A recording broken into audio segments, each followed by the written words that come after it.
السلام علیکم پیارے دوستو، اللہ تعالیٰ نے قرآن شریف میں فرمایا اور سمود کی طرف ہم نے ان کے بھائی صالح کو بھیجا۔ سمود ایک ایسی قوم تھی جو بڑی دولت مند تھی، جائیداد والی تھی۔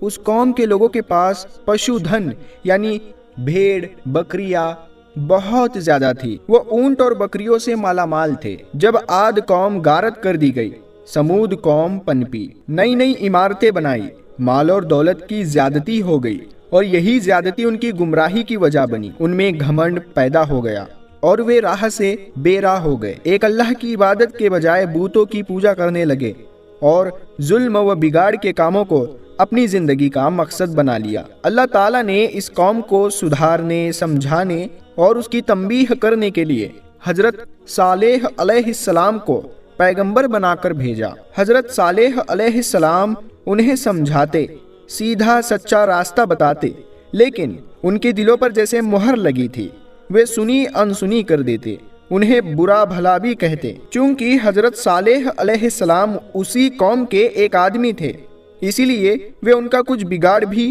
نہیں پاتے تھے۔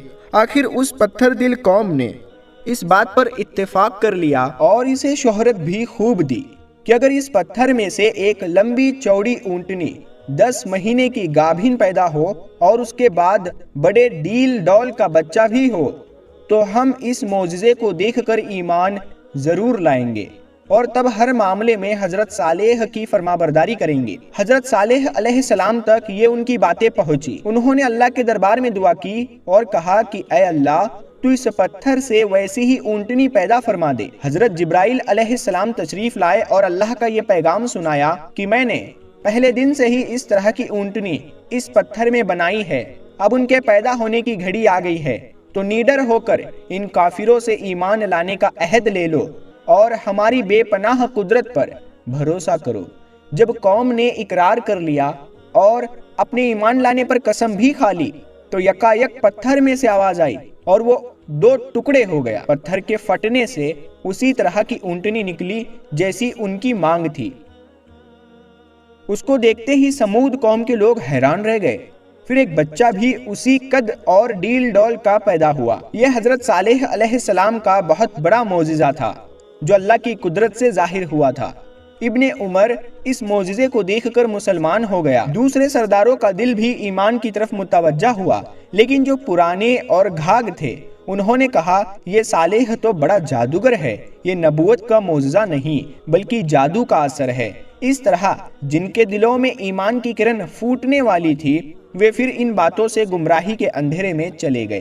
اس طرح انہوں نے اپنا انجام تباہی کے راستے پر ڈال دیا۔ حضرت صالح علیہ السلام اب بھی قوم کو سمجھاتے، سیدھا سچا راستہ دکھاتے اور کہتے، دیکھو اس اونٹنی کی زندگی سے تمہاری زندگی ہے اور اس کی پریشانی سے تمہاری پریشانی ہے۔ پھر تو یہ بات ٹھہری کہ ایک دن کا پانی اونٹنی پیے اور ایک دن کا سب جانور۔ قرآن مجید میں اسی کی طرف اشارہ ہے۔ اس بات پر سب خوش ہوئے، مگر کئی آدمیوں کو دکھ بھی ہوا۔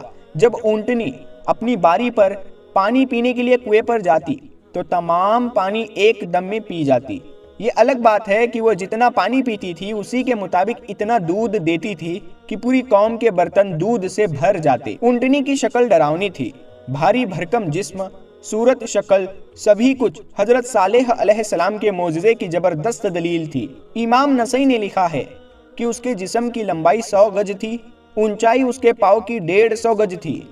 جب وہ اونٹنی جنگل میں چرنے کو جاتی تو دوسرے مویشی مارے ڈر کے گاؤں میں بھاگ آتے تھے، اور جب وہ گاؤں میں موجود ہوتی تھی تو سب مویشی جنگل میں بھاگ کر پناہ لیتے۔ نتیجہ یہ نکلا کہ ڈھوروں کے مالک جانوروں کے اس بھاگم بھاگ سے بڑے تنگ دل ہو گئے، یہاں تک کہ اونٹنی کو مار ڈالنے کی بات سوچنے لگے۔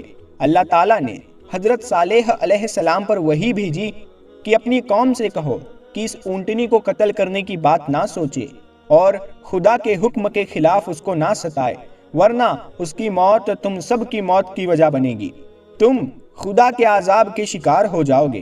پھر مہلت ختم ہو جانے کے بعد تم پر نہ اس کی کوئی مہربانی ہوگی نہ اسے تم لوگوں پر ترس آئے گا۔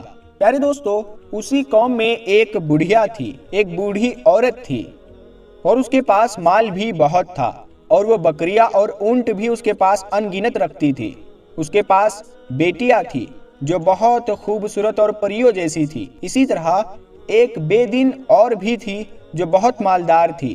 یہ الگ بات ہے کہ اس کے شوہر ایمان والے اور خدا کا خوف رکھنے والے تھے۔ ان دونوں عورتوں نے مل کر وہاں کے سرداروں کو اونٹنی مار ڈالنے پر تیار کیا اور کیدار بن سالف اور مسعود بن مہدز کو بلایا۔ اس بڑھیا نے کیدار سے اپنی بیٹی کا نکاح کر دینے کا وعدہ کیا اور عملی طور پر اسے کچھ نقد اور غلہ دے کر یہ طے کرا لیا کہ اونٹنی کو قتل کرنا ہے۔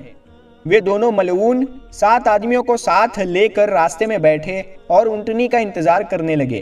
جس وقت وہ اونٹنی نکلی، پہلے مسعود نے اس کو تیروں سے مار کر گھائل کر دیا، پھر کیدار نے اس کے پاؤں کو زخمی کیا، یہاں تک کہ ان 7 نے اللہ کی نشانی اس اونٹنی کو جان سے مار ڈالا۔ اس طرح ان ظالموں نے اپنی بربادی کا راستہ خود پیدا کر لیا۔ اونٹنی کا بچہ اس پہاڑ کی طرف بھاگا اور مارے ڈر کے اس پہاڑ کی چوٹی سے جا لگا۔ حضرت صالح علیہ السلام کو جب اس ظلم کی خبر ملی تو ان کی پریشانی بڑھ گئی۔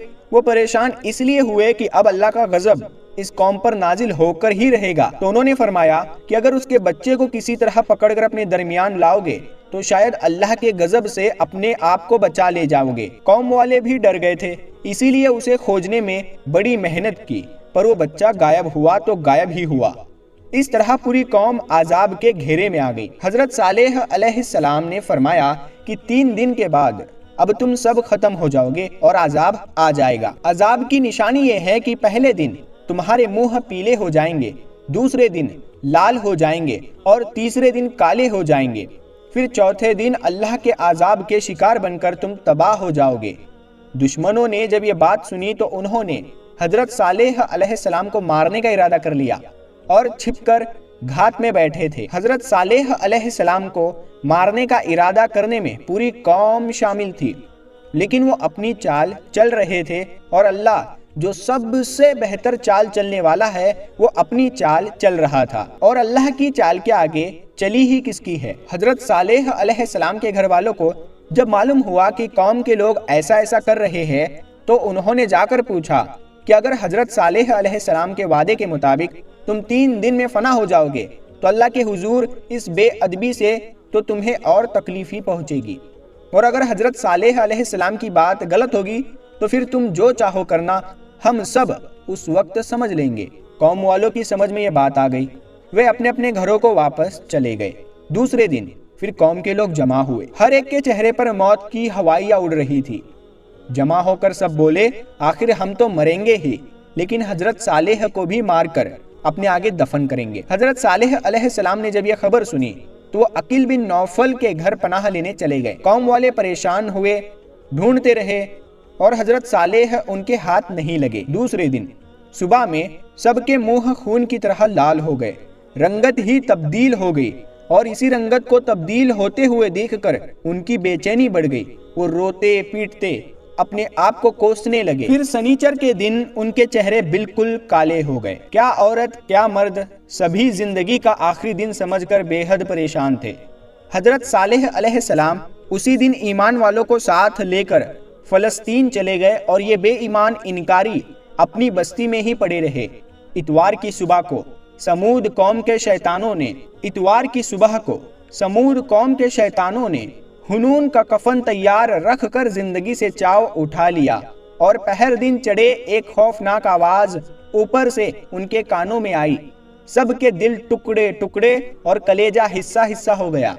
اللہ کے غضب سے نہ طاقتور بچا، نہ کمزور بچا، نہ مرد بچا، نہ عورت بچی۔ حضرت صالح علیہ السلام کی مرضی کے ساتھ سب کچھ ٹھنڈا ہو جانے کے بعد پھر واپس اس جگہ حضرت صالح علیہ السلام آئے۔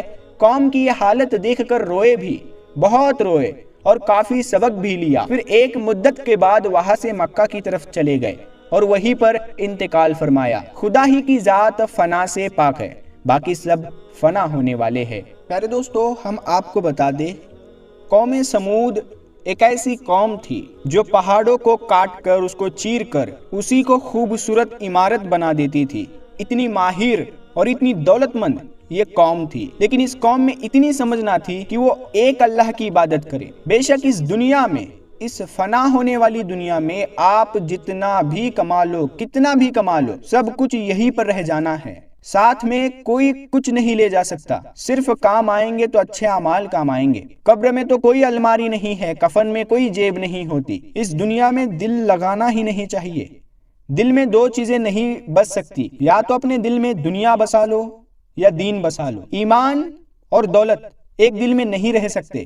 دنیا کی محبت کو نکالو، جتنی ضرورت ہے اللہ پاک ہمیں اتنا رزق عطا کرتا ہے، وہ رزق دینا اللہ کے ہاتھ میں ہے، اللہ کے پاس ہے، اللہ پاک ضرور دے گا۔ رزق اس کو ایسے ڈھونڈتا ہے جیسے مرنے والے کو موت ڈھونڈتی ہے، تو رزق کی ٹینشن نہیں لینی ہے، ہمیں اللہ کے بتائے ہوئے راستے پر چلنا ہے، اہدنا الصراط المستقیم پر چلنا ہے، پیارے نبی صلی اللہ تعالی علیہ وسلم کے بتائے ہوئے راستے پر چلنا ہے، ان کی سنتوں پر عمل کرنا ہے، ہمیں اللہ کی نافرمانی نہیں کرنی ہے۔ تو پیارے دوستو، ہم امید کرتے ہیں کہ آج کا یہ جو معلوماتی ویڈیو تھا، یہ جو حضرت صالح علیہ السلام کا جو واقعہ تھا، اس واقعے سے آپ نے ضرور کچھ نہ کچھ سبق حاصل کیا ہوگا۔